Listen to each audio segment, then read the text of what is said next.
Downsy. Good afternoon, Dio. Thanks for having me. Okay, today let us look at this issue, gender-based violence. We're going to be talking like people in the society, and also we will look at it critically from the church angle. Now, let me ask Reverend Bola Ilisomi, what is gender-based violence, and what are the types of gender-based violence? Thank you, my moderator. Gender-based violence is an umbrella term for any harmful acts that is against someone's will. We can say that gender-based violence is a violation of fundamental human rights, such as right to life, right to speak, and right to equal protection and integrity. We can also say gender-based violence is a threat, form of harm or harmful act which was done unwillingly. And therefore, we can say this gender-based violence is rooted in abuse of power and harmful acts. Then the types of gender-based violence. There are various types of gender-based violence. We can say physical violence. This entails slapping, beating, kicking, hitting, and other, just to mention a few. Then we have the domestic violence at home, whereby you can say that men can do this, where the women can also do this type of work. That's disparity. The disparity in the home. Then under this gender-based violence, we have the economic and financial abuse. We can see that this one is preventing one from a job. It prevents some people from taking a job or from taking part in financial business or discussions. Then you can see that through these economic or financial things, we can see that some people are being forced to do something that they do not want to do. Then it deprives people of basic necessities. Then through economic or financial, we can see the child labor.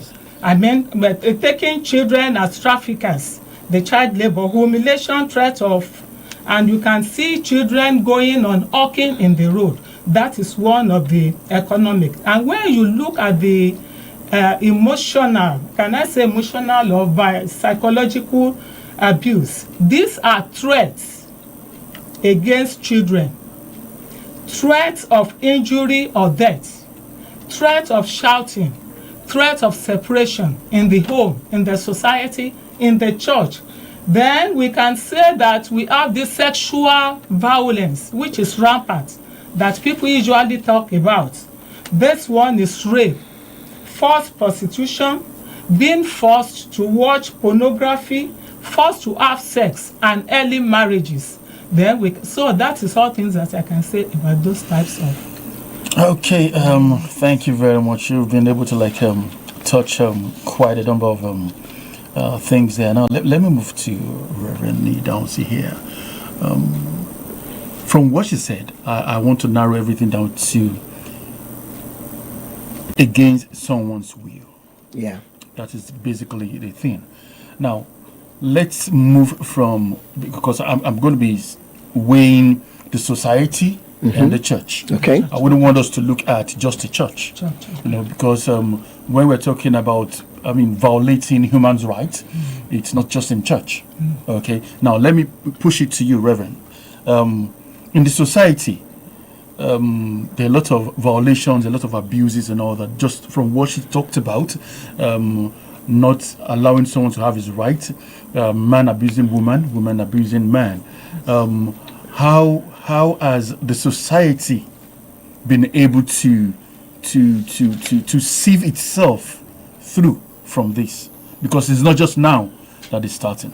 Oh yes, very, very important question. Let me say that it's not just a violation against the person's will. It's also a violation against the person's right. Because in some instances, some people don't even know their rights.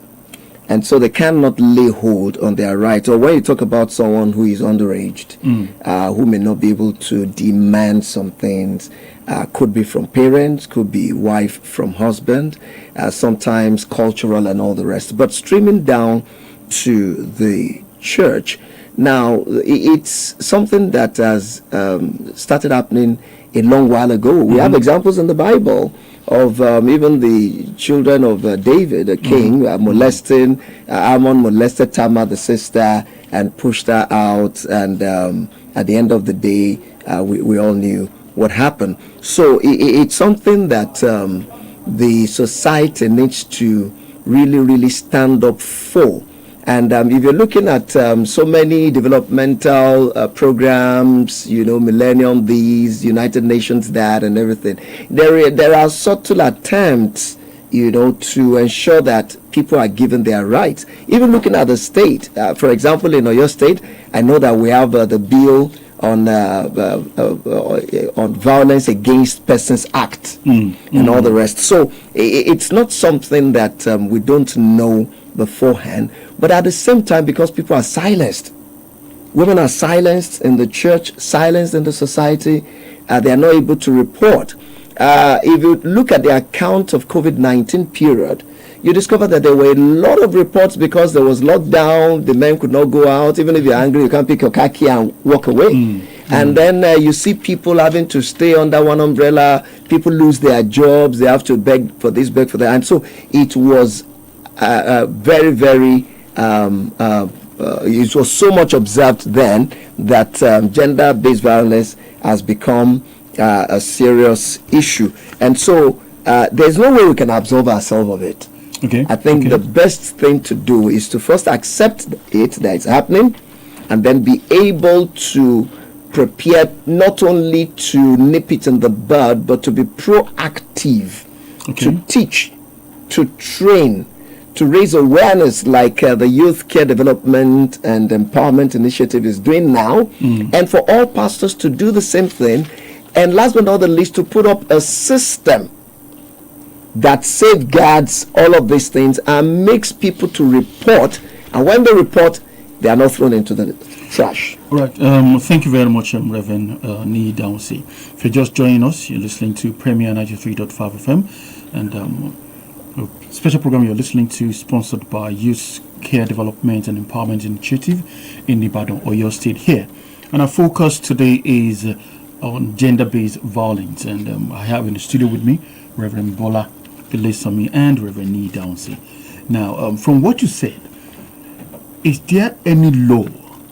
I'm still coming to you, Reverend Bola. Okay, I still want to tackle Reverend Nee a bit here.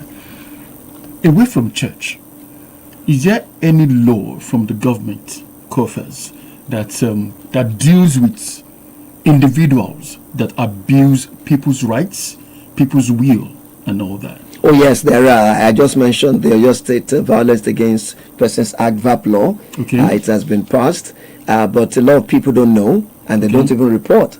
Okay, so how do people, or how can people report? Okay, so there are so many ways to report. A lot of people are wary of, reporting to one security outfit or the other. But I want to say that you can still make reports to the Nigeria